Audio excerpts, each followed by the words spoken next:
नमस्कार साथियों, आप सभी का स्वागत है एनईजी कोचिंग क्लासेस के अंदर। तो आज अपने पढ़ेंगे सिंचाई के बारे में। सिंचाई यानी कि इरिगेशन। तो ये एक जनरल एग्रीकल्चर का टॉपिक है, या अपने इसको बोल सकते हैं एग्रोनॉमी का जो टॉपिक है। ठीक है, तो आज अपने सिंचाई के बारे में पढ़ेंगे।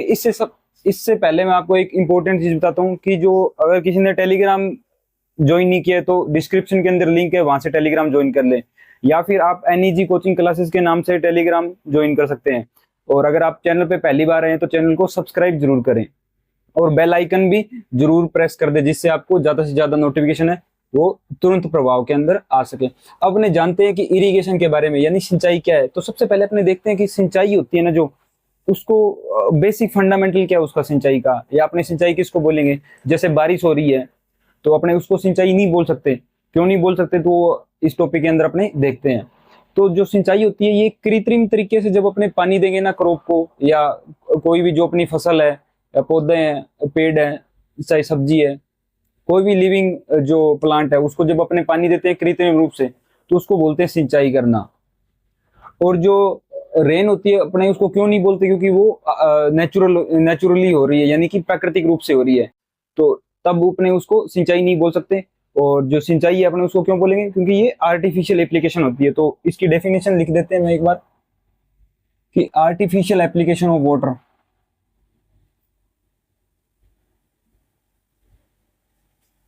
आर्टिफिशियल एप्लीकेशन, ये मैं आपको हिंदी में भी समझा दूंगा। Artificial application of water, artificial application of water for crop production. Crop production is known as irrigation.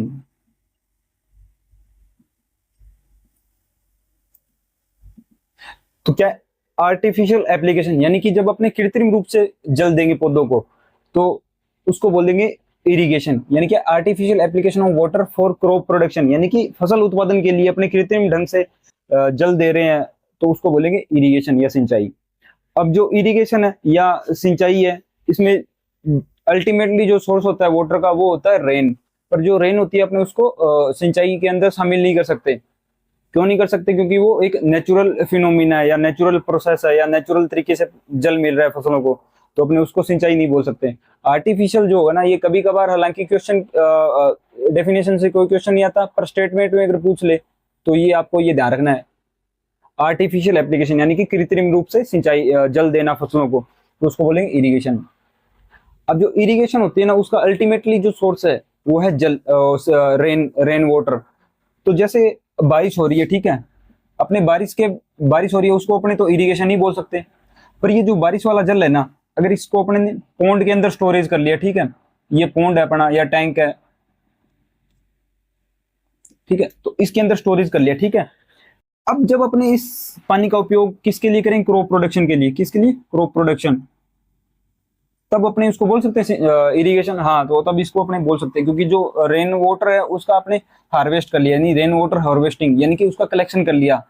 जो भी वर्षा से जितना भी जल प्राप्त हुआ था, उस जल को फिर अपने कृत्रिम ढंग से, यानी कि ट्यूबवेल की सहायता से, या मोटर की सहायता से, पंप की सहायता से, या रैट होता था पुराने टाइम के अंदर, कन्वेंशनल जब ढंग होता था ना इरिगेशन का उस समय, तो अपने जब इस पानी को खेत के अंदर देंगे कृत्रिम ढंग से, यानी किसकी सहायता से, पंप की सहायता से, तो अपने इसको बोल सकते हैं कि ये इरिगेशन है। हालांकि अपने सीधा नहीं बोल सकते, बारिश आ रही है तो उसको अपने इरिगेशन नहीं बोल सकते। और पॉन्ड का अगर पानी अपने स्टोरेज, रेन का पानी पॉन्ड के अंदर स्टोरेज करके फिर अपने उसका यूज करेंगे आफ्टर रेन, तो अब अपने उसको तब बोल सकते हैं कि ये जो सिंचाई है। अब जो सिंचाई है ना, इसको समझने से पहले ना आपको तीन चार टर्मिनोलॉजी है, उनके बारे में ध्यान होना बहुत बहुत जरूरी है। तो अपने देखते हैं कौन कौन सी टर्मिनोलॉजी है। तो यहां तक आपको समझ में आ गया होगा कि जो इरिगेशन है उसको किसको बोलते हैं, तो आर्टिफिशियल एप्लीकेशन। अब उन्हें देखने टर्मिनोलॉजी, क्या चीज है, टर्मिनोलॉजी। टर्मिनोलॉजी टर्मिनोलॉजी होती है ना, इसको अपने बोलते हैं हिंदी में शब्दावली। यानी कि इरिगेशन के अंदर कौन कौन से जो नाम है अपने को वो ध्यान में रखनी है। तो सबसे पहले आता है क्रॉप पीरियड। क्रॉप पीरियड एक नंबर होगा, क्रॉप पीरियड। उसके बाद में बेस पीरियड।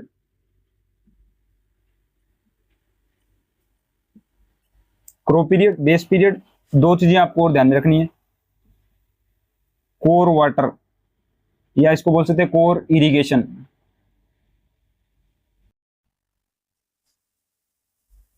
एक आपको नाम ध्यान में रखना है, पालको। हालांकि इसको पालको नहीं बोलता, पेलियो बोलते हैं, पेलियो इरिगेशन। सबसे पहले अपने देखते हैं क्रॉप पीरियड। तो क्रॉप पीरियड क्या होगा कि आज अपने क्रॉप को लगा दिया, ठीक है, और जब तक उसकी हार्वेस्टिंग करेंगे तो जितना भी टाइम होगा ना उसके बीच में, तो उसको बोलेंगे क्रॉप पीरियड। यानी कैसे, जैसे सोविंग से, ये सोविंग कर दी, ये बीजों की सोविंग कर दी, उसके बाद में हार्वेस्टिंग, ये हार्वेस्टिंग आ गई यानी कटाई। तो बुआई से कटाई के मध्य जितना भी समय होगा ना, ये इसको अपने बोलेंगे क्रॉप पीरियड। क्या बोलेंगे? Crop period. उसके बाद में आता है बेस पीरियड। क्रॉप पीरियड आपको समझ में आ गया, सोविंग से हार्वेस्टिंग तक, उसको बोलेंगे क्रॉप पीरियड। उसके बाद में बेस पीरियड। बेस पीरियड किसको बोलेंगे कि सोविंग कर दी है, उसके बाद में जब अपने फर्स्ट इरिगेशन देंगे ना क्रॉप को, फर्स्ट इरिगेशन से लास्ट इरिगेशन के मध्य जितना भी समय होगा उसको बोलेंगे बेस पीरियड। यानी कैसे, फर्स्ट सिंचाई या प्रथम सिंचाई, प्रथम सिंचाई से अंतिम सिंचाई, प्रथम सिंचाई से अंतिम सिंचाई के मध्य का समय, मध्य का समय आया समझ में। बेस पीरियड क्या है? फर्स्ट इरिगेशन से लास्ट इरिगेशन तक जितना भी समय होगा ना बीच वाला, उसको बोलेंगे बेस पीरियड। क्रॉप पीरियड क्या था? सोविंग से हार्वेस्टिंग तक का जो समय था उसको बोलते हैं क्रॉप पीरियड। क्रॉप पीरियड जैसे कम से कम हो सकता है 60 से 70 दिनों का, कुछ अपवाद भी है, उसमें 50 दिन का भी होता है, 60 दिन का होता है, और ज्यादा से ज्यादा अपने बोले तो जैसे गन्ना होता है वो 1 साल का होता है या आधा साल ही होता है। तो अपने बोल सकते हैं 120 से 150 दिनों तक जर्नल क्रॉप के अंदर। और बेस पीरियड क्या था? फर्स्ट इरिगेशन से लास्ट इरिगेशन तक, इरिगेशन तक। अब एक आपको ये ध्यान में रखना है, बेस पीरियड होता है ना जो फर्स्ट इरिगेशन, अपने किसको मानेंगे? जैसे अपने सोविंग कर रहे हैं तो उस समय अगर मृदा के अंदर नमी नहीं है तभी तो अपने सिंचाई देंगे सोविंग के लिए, तो अपने उस समय उसको भी अपने बेस पीरियड के अंदर शामिल कर सकते हैं। क्योंकि जब अपने सोविंग कर रहे हैं तो उस समय खेत के अंदर नमी नहीं है, तब अपने सिंचाई करेंगे, उसके बाद में अपने सोविंग करेंगे, तो वो भी बेस पीरियड के अंदर ही काउंट होगा। तो इसमें क्या अपने क्या बोल सकते हैं इसमें, या तो परी सोविंग इरिगेशन होती है ना जो, वो भी शामिल हो जाती है इसके अंदर। एक पोस्ट, परी का मतलब पहले, तो पोस्ट का मतलब बाद में जो सिंचाई की है। अब उसके बाद में अपने देखते हैं कोर वाटर या कोर इरिगेशन, और फिर देखते हैं पेलियो या पालको। हालांकि सही नाम पालको पेलियो होता है, आप इसमें से कौन सा भी याद रखो, ज्यादा फर्क नहीं पड़ता। आपको ध्यान में रखना है कोर वाटर। कोर वाटर क्या किसको बोलते हैं? कोर, आपने नाम इन जनरल सुना होगा गांव के अंदर कि अपने कोर है, कोर जैसे गेहूं के अंदर बोलते हैं कि कोर दाब दी, यानी कि जो फर्स्ट इरिगेशन होती है उसको बोलते हैं कोर इरिगेशन। गेहूं के अंदर अपने फर्स्ट इरिगेशन कब करते हैं? सीआरआई स्टेज पर। ये कितने दिन पे होती है? 21 दिन पे होती है। 21 दिन या 21 से 25 दिन, 20 दिन, 21 दिन, ऐसा कोई फिक्स नहीं होता। हालांकि एग्जाम के अंदर आता है 21 दिन पे, या सीआरआई स्टेज पे, क्राउन रूट इनिशिएशन। तो जब अपने फर्स्ट इरिगेशन देते हैं ना कोई भी क्रॉप है, तो उसको बोलेंगे कोर इरिगेशन या कोर वाटर। तो इसमें क्या लिख दूं मैं? First irrigation, first irrigation. जब अपने क्रॉप को फर्स्ट इरिगेशन देते हैं ना उसको बोलेंगे कोर इरिगेशन या कोर वाटर। उसके बाद में आता है पेलियो या पालको इरिगेशन। पालको या पेलियो इरिगेशन क्या होती है कि बुआई से पहले जब अपने जो भी सिंचाई करेंगे ना, तो उसको बोलते हैं पेलियो या पालको इरिगेशन।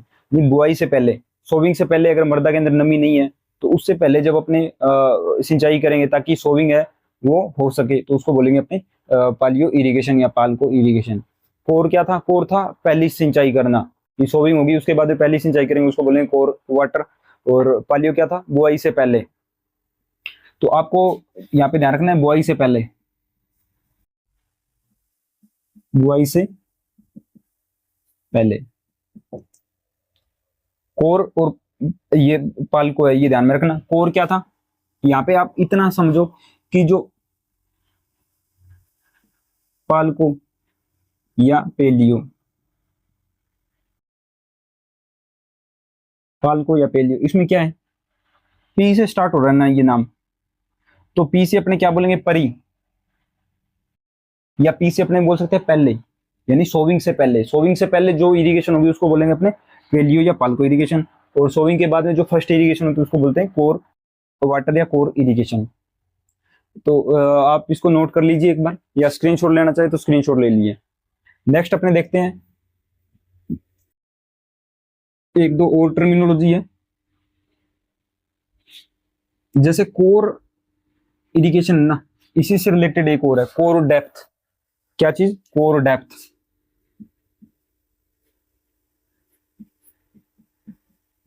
कोर डेप्थ,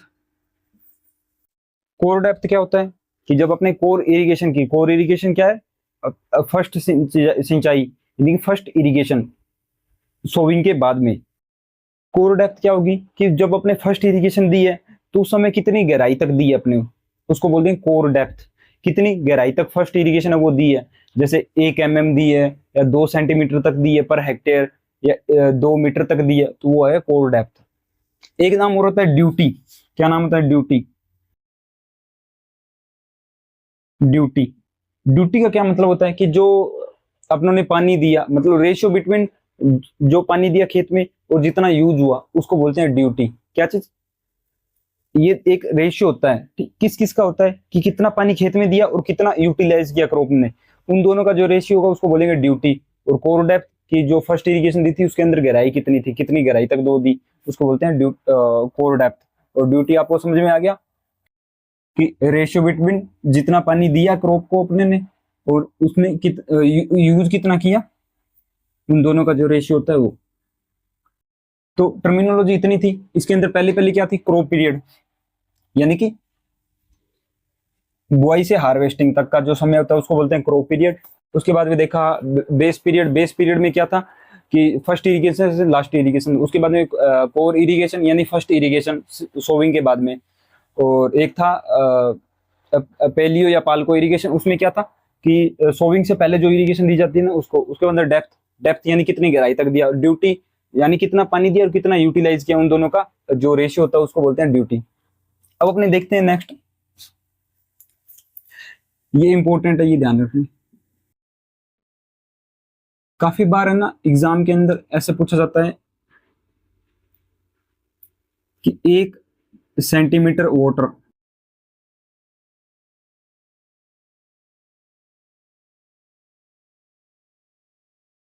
पहले आप ध्यान रखो 1 mm, ठीक है, उसके बाद में 1 सेंटीमीटर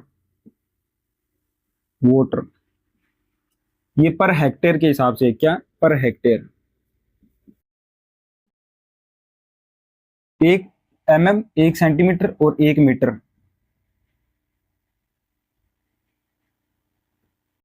पर हेक्टेयर। तो जब अपने 1 हेक्टेयर के अंदर 1 mm पानी देंगे तो वो पानी कितना होगा, वो पानी होगा 10,000 लीटर। 10,000 लीटर। उसके बाद में अगर अपने 1 हेक्टेयर के अंदर 1 सेंटीमीटर पानी दे रहे हैं तो वो कितना होगा, 1,00,000 लीटर।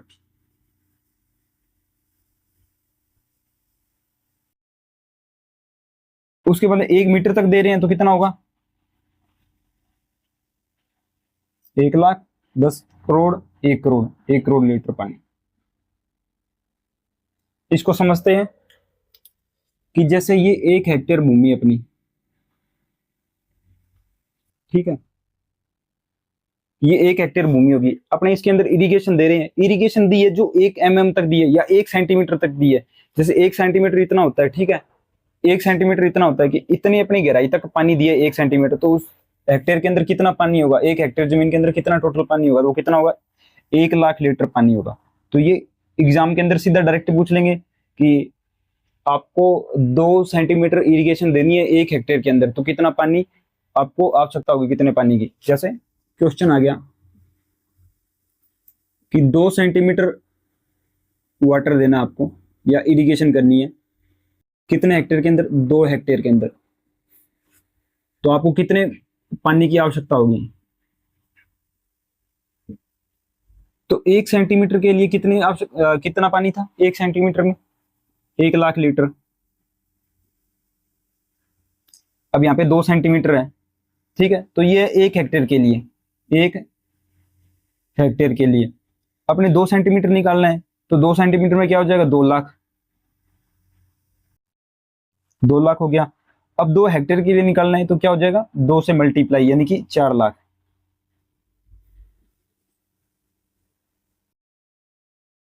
4 लाख मतलब अपने को 2 सेंटीमीटर पानी देना है 2 हेक्टेयर के लिए, तो पानी कितनी आवश्यकता होगी? 4 लाख लीटर अपने को पानी चाहिए, तब जाके अपने जो जमीन है 2 हेक्टेयर की उसके अंदर 2 सेंटीमीटर तक पानी खड़ा होगा। तो ये तीनों चीजें आपको ध्यान में रखनी है। एक आता है क्यूसेक, 1 क्यूसेक वाटर, 1 क्यूसेक के अंदर कितना पानी होगा? एक आता है क्यूमेक, 1 क्यूमेक।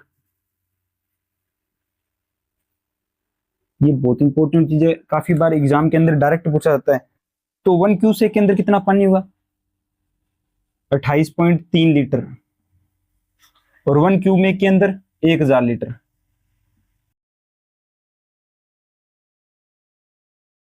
आया समझ में? 1 क्यूसेक के अंदर क्या होता है? 28.3 लीटर।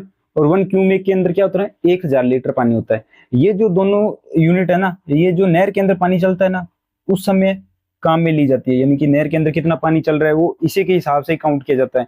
1 क्यूमेक, ये आपने देखा होगा, जैसे न्यूज आती है कि आज इंदिरा गांधी कनाल है उसके अंदर 16 क्यूमेक वाटर है, वो उस कनाल के अंदर छोड़ दिया गया है, या बाखड़ा के अंदर 16 क्यूसेक पानी है वो चल रहा है।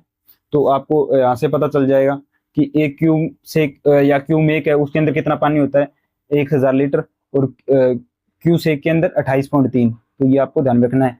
ये पांचों चीजें ना, ये बहुत इंपॉर्टेंट है, बहुत ज्यादा इंपॉर्टेंट है। इसको स्टार लगा के आप नोट कर लीजिए, साथ में स्क्रीनशॉट भी ले लीजिए। और साथ में ये क्वेश्चन है, ये इसको भी ध्यान रखना, इस हिसाब से क्वेश्चन है वो पूछा जाता है। हालांकि डायरेक्ट भी आ जाता है, और अगर ज्यादा अगर थोड़ा टिपिकल दिया तो वो इसी फॉर्मेट के अंदर आपसे पूछा जाएगा। तो आप इसका स्क्रीनशॉट ले लीजिए। नेक्स्ट अपने देखते हैं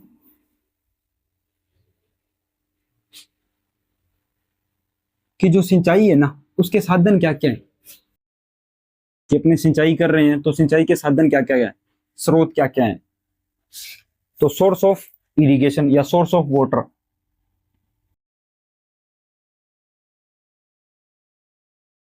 सोर्स ऑफ वाटर अल्टीमेटली जो सोर्स होता है ना, वो तो रेन ही होता है वाटर का।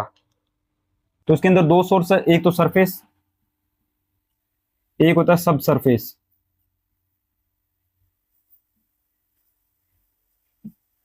सरफेस का मतलब जो स्थायी जल स्रोत है वो सब सरफेस का, यानी कि भूमिगत जो जल स्रोत है। तो स्थायी के अंदर क्या क्या आ जाएगा?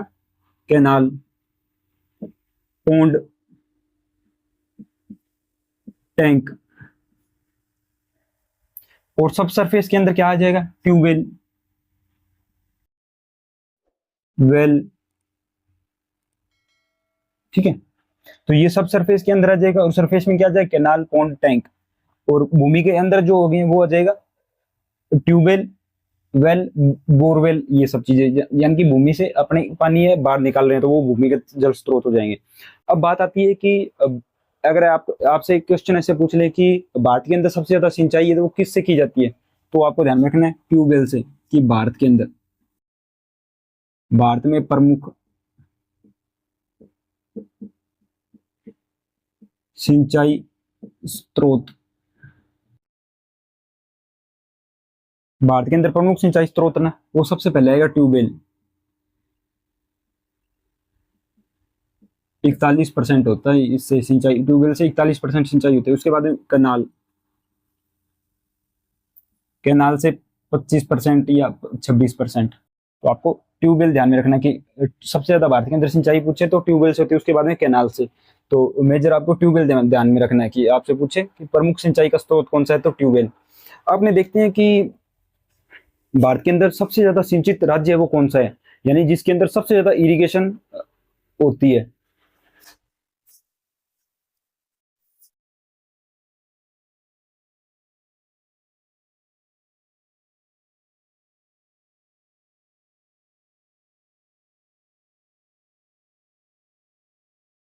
भारत में सर्वाधिक सिंचित भूमि वाला राज्य है। सर्वाधिक सिंचित भूमि वाला राज्य है वो कौन सा है? तो पंजाब। एक नंबर पे ना वो पंजाब आता है। उसके बाद में आएगा हरियाणा। आपको इन दोनों का ध्यान रखना है कि पंजाब, उसके बाद में हरियाणा। अगर ऐसे पूछ ले कि भारत के अंदर सबसे ज्यादा सिंचाई है या सिंचित क्षेत्र है वो कौन सा राज्य है, तो पंजाब, उसके बाद में हरियाणा। यहाँ पे सबसे ज्यादा पंजाब है ना, जो यहाँ पे लगभग 98.1% एरिया है ना, जो टोटल एरिया है 100%, उसमें से 98.1% एरिया है वो इरिगेटेड एरिया है, यानी कि उसके अंदर पानी लगता है, तो वो इरिगेटेड, यानी सबसे ज्यादा सिंचाई है वो पंजाब के अंदर होती है। नेक्स्ट अपने देखते हैं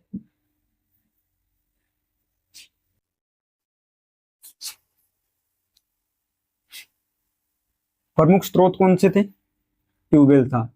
और अगर आपसे पूछे कि सबसे ज्यादा सिंचित क्षेत्र कौन सा है, कौन सा राज्य है या किस राज्य का है, तो आपको ध्यान रखना है पंजाब, उसके बाद में आएगा हरियाणा। नेक्स्ट अपने देखते हैं कि इरिगेशन प्रोजेक्ट के बारे में। क्या चीज? Irrigation project.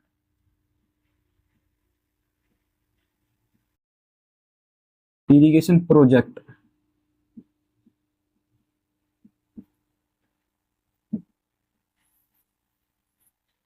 इरिगेशन प्रोजेक्ट सबसे पहले मैं आपको बताऊं, इरिगेशन ये प्रोजेक्ट है, ये होता क्या है?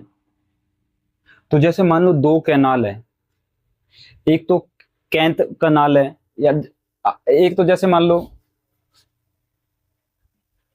कैंत कैंत रिवर है, एक है बारवा रिवर, बारवाना रिवर। एक तो होगी कैंत रिवर, एक होगी बारवाना रिवर। तो ये जो रिवर है ये दोनों दूर दूर है, इनके बीच में काफी डिस्टेंस है। और कैंत का और बारवाना का जो नदी है, इन दोनों का पानी अपने को मिला के एक नहर निकालनी है, तो वो जो आएगा वो इरिगेशन प्रोजेक्ट आएगा, उसको बोलते हैं अपने इरिगेशन प्रोजेक्ट, यानी कि सिंचाई से संबंधित जो भी कार्य होगा या जो प्रोजेक्ट होते हैं, ठीक है। तो इनको तीन भागों में बांटा गया है। यहां से क्वेश्चन आता है, पहला होता है minor minor irrigation project, minor irrigation project. उसके बाद में आता है मीडियम इरिगेशन प्रोजेक्ट। उसके बाद में आएगा मेजर मेजर इरिगेशन प्रोजेक्ट। तो ये जो माइनर इरिगेशन प्रोजेक्ट है, अपने इसको किस हिसाब से डिफाइन कर सकते हैं? तो इसको अपने क्षेत्र के हिसाब से डिफाइन कर सकते हैं, यानी कि किसके अंदर कितना क्षेत्र आएगा उस हिसाब से अपने इसको छोटा बड़ा कर सकते हैं। तो माइनर है ना, जो इसके अंदर क्षेत्र आता है 2000 हेक्टेयर, 2000 हेक्टेयर।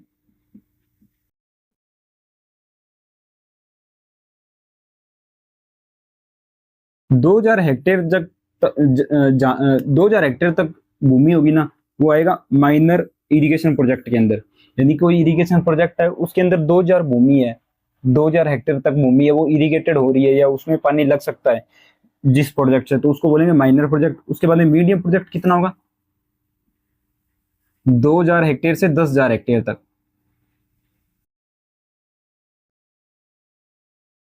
2000 से 10,000 हेक्टेयर तक, तो उसको बोलते हैं मीडियम प्रोजेक्ट। उसके बाद मेजर प्रोजेक्ट कितना होगा? 10,000 से ज्यादा।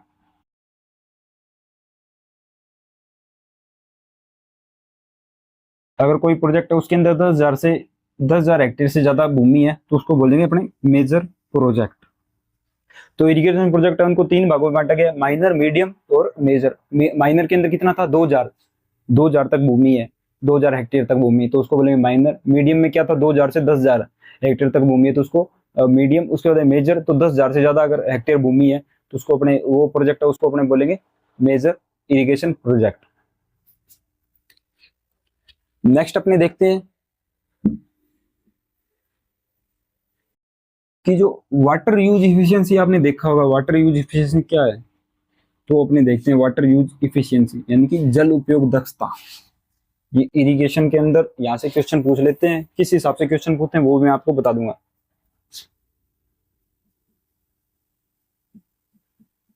वाटर यूज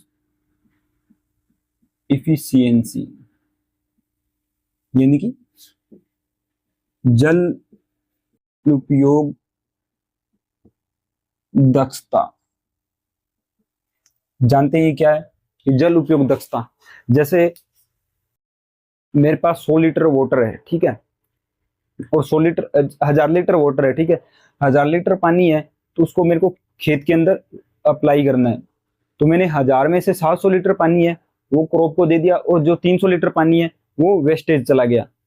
तो इसकी इफिशियंसी कितनी आई, यानी कि 700 लीटर यूज हो गया, 1000 में से 700 लीटर यूज कर लिया, और 300 लीटर पानी जो था वो वेस्टेज चला गया, यानी कि अपने उसका यूटिलाइजेशन नहीं कर पाए। तो तो अब इफिशियंसी कितनी हो जाएगी, 70% इफिशियंसी हो जाएगी।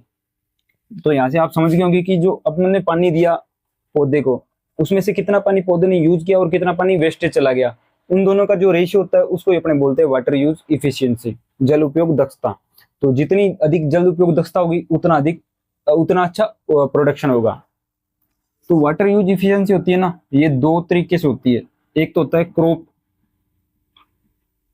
क्रॉप वाटर यूज इफिशियंसी, एक तो होती है क्रॉप्स के संदर्भ में क्रॉप वाटर यूज इफिशियंसी, एक होती है फील्ड वाटर यूज इफिशियंसी। ये क्या होती है, फील्ड वाटर यूज इफिशियंसी। तो क्रॉप वाटर यूज इफिशियंसी होती है ना, क्रॉप वाटर यूज इफिशियंसी, इसमें क्या होता है, वाई बटा में ईटी, वाई बटा में ईटी, यानी कि अपने को क्रॉप का अगर वाटर यूज इफिशियंसी निकालना है क्रॉप का, तो उसमें क्या होगा कि कितनी ईल्ड हुई है, यानी जो अपनों ने पानी दिया उससे कितनी ईल्ड हुई है, यानी उपज कितनी हुई है, और उस उपज के संदर्भ के अंदर इवो ट्रांसपीरेशन यानी कि वाष्पोत्सर्जन है वो कितना हुआ है। तो इन दोनों का जो रेशियो होता है ना उसको बोलते हैं क्रॉप वाटर यूज इफिशियंसी। और फील्ड वाटर यूज इफिशियंसी भी होती है। इसमें क्या होगा, इसमें होगा कि ईल्ड कितनी हुई है, यानी उपज कितनी हुई है क्रॉप की, और वाटर रिक्वायरमेंट कितनी है, यानी जल मांग कितनी थी, या वाटर रिसोर्सेज से पानी कितना आया। क्रॉप में क्या है, यील्ड कितनी हुई है, और ईओ ट्रांसपीरेशन यानी कि वाष्पोत्सर्जन कितना हुआ है। यहाँ पे वाई क्या है, उपज, ईटी क्या है, वाष्पोत्सर्जन।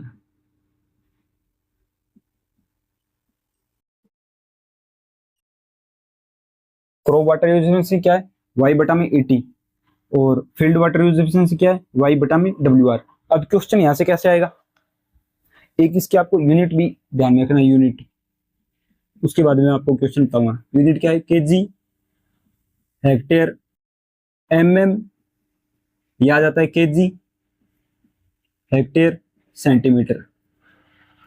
या तो यूनिट आ गई एमएम के अंदर या आएगी सेंटीमीटर के अंदर, केजी हेक्टेयर एमएम या केजी हेक्टेयर सेंटीमीटर। अब बात करते हैं क्वेश्चन की, तो क्वेश्चन ऐसे आता है, क्रॉप वाटर यूज इफिशियंसी, इसके अंदर फर्स्ट ऑप्शन दे देंगे वाई बटा में पीटी, सेकंड दे देंगे वाई बटा में ईटी, थर्ड दे देंगे वाई बटा में डब्ल्यू आर, फोर्थ दे देंगे वाई बटा में आई आर। अब आपको देखना है कि इसमें से सही कौन सा है। ऐसा ही क्वेश्चन आता है कि क्रॉप वाटर यूज एफिशिएंसी, यानी क्रॉप से रिलेटेड अपने बात कर रहे हैं, तो यानी यील्ड कितनी हुई है और ईवो ट्रांसपीरेशन कितना हुआ है। तो यील्ड कितनी हुई है और ईवो ट्रांसपीरेशन कितना हुआ, तो ये क्या है, क्रॉप वाटर यूज एफिशिएंसी। और अब अगर अपने बात करें कि यील्ड कितनी हुई है और वाटर रिक्वायरमेंट या वाटर रिसोर्सेज से वाटर कितना आया, तो उसको अपने क्या बोलेंगे, फील्ड वाटर यूज इफिशियंसी। यानी कि क्षेत्र या खेत जल उपयोग दक्षता। तो वाटर यूज एफिशिएंसी यहां से आपको क्लियर हो गया होगा। अब बात करते हैं अपने इरिगेशन जो मेथड है ना उनके बारे में। इरिगेशन से रिलेटेड और भी काफी चीजें होती है, जैसे इरिगेशन वाटर है वो कैसा होना चाहिए, इरिगेशन को अपने कैसे मापते हैं, ये सब चीजें। तो एक मैं आपको बता देता हूँ कि अपने को खेत के अंदर इरिगेशन देनी है या वाटर अप्लाई करना है तो अपने को कैसे ध्यान में रखना है। तो या तो अपने देख लेंगे पौधे के अंदर विल्टिंग हुई है या नहीं हुई, तो उसकी पत्तियों के हिसाब से पता चल जाएगा, या पत्तियों के तापमान के हिसाब से, या अपने देख सकते हैं टेंशियोमीटर, ये सबसे इंपॉर्टेंट है। टेंशियोमीटर या इसको बोलते हैं इरोमीटर या इरिडोमीटर। तो जो टेंशियोमीटर होता है ना, ये तनाव मापता है, टेंशन मापता है सॉइल की, तो उससे भी पता चल जाता है कि अपने को इरिगेशन देनी चाहिए नहीं देनी चाहिए। क्या टेंशियोमीटर, टेंशियोमीटर टेंशियोमीटर होता है ना, ये क्या है, तनाव मापता है मृदा में, तनाव किस चीज का, जल का। तो ये काम कहां तक करता है, 0.85 बार तक काम करता है, और सैंडी सॉइल के लिए सबसे अच्छा है सैंडी सॉइल, और not suitable for clay soil.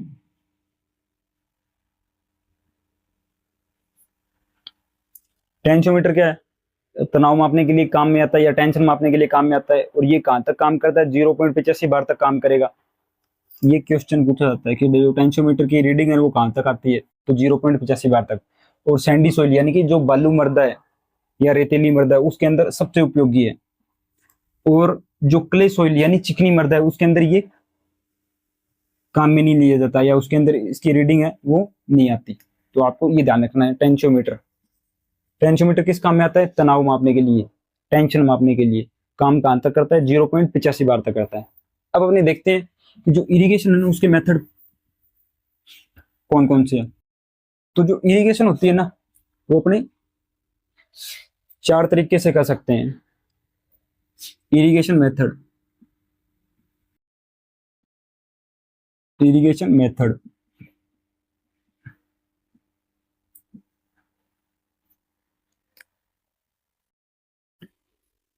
पहला पहला आता है सरफेस।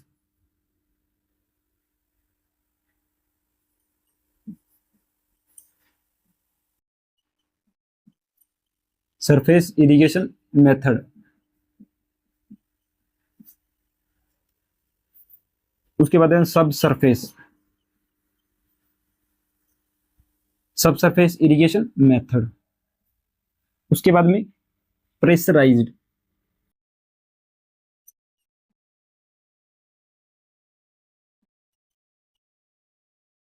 इरिगेशन मेथड, या आपने इसको बोलते हैं दबाव,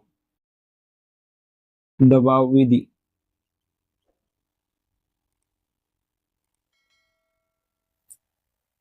सरफेस इरिगेशन में क्या होगा कि जो अपने सतही जब जल देते हैं क्रॉप को, जैसे इसके अंदर आ जाएगी क्यारी विधि या बॉर्डर मेथड या चेक बेसिन या रिंग मेथड। और सब सरफेस के अंदर क्या होता है कि भूमि के अंदर अपने अधोभूमि जो अपने पाइप दबा के या नालियां खोद के उसके अंदर जब अपने पानी देते हैं तो उसको बोलते हैं सब सरफेस।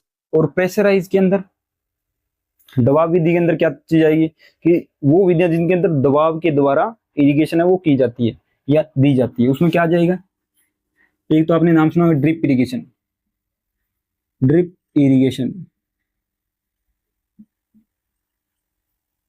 और एक आपने सुना होगा sprinkler, sprinkler irrigation, sprinkler irrigation. Drip irrigation यानी कि बूंद बूंद, और स्प्रिंकलर का मतलब यानी फुहारा सिंचाई विधि। तो इरिगेशन का मेथड है वो 3 है, सरफेस, सब सरफेस और प्रेशराइज्ड। प्रेशराइज के अंदर क्या था, एक तो ड्रिप यानी कि बूंद बूंद, और एक फुहारा। तो जो इरिगेशन के मेथड है ये अपने नेक्स्ट क्लास के अंदर देखते हैं। और आपको क्लास कैसी लगी कमेंट सेक्शन के अंदर जरूर जरूर बताना है। और एक बार मैं फिर से आपको बता दूं कि अगर आप चैनल पे पहली बार आए तो चैनल को सब्सक्राइब जरूर करें, और सबसे इंपॉर्टेंट टेलीग्राम, जो टेलीग्राम है ना उस पर चैनल बना हुआ है वो होगा NEG कोचिंग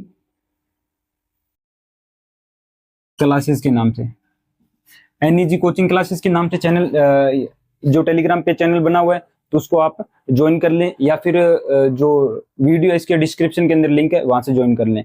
मिलते हैं नेक्स्ट वीडियो के अंदर, तब तक के लिए धन्यवाद।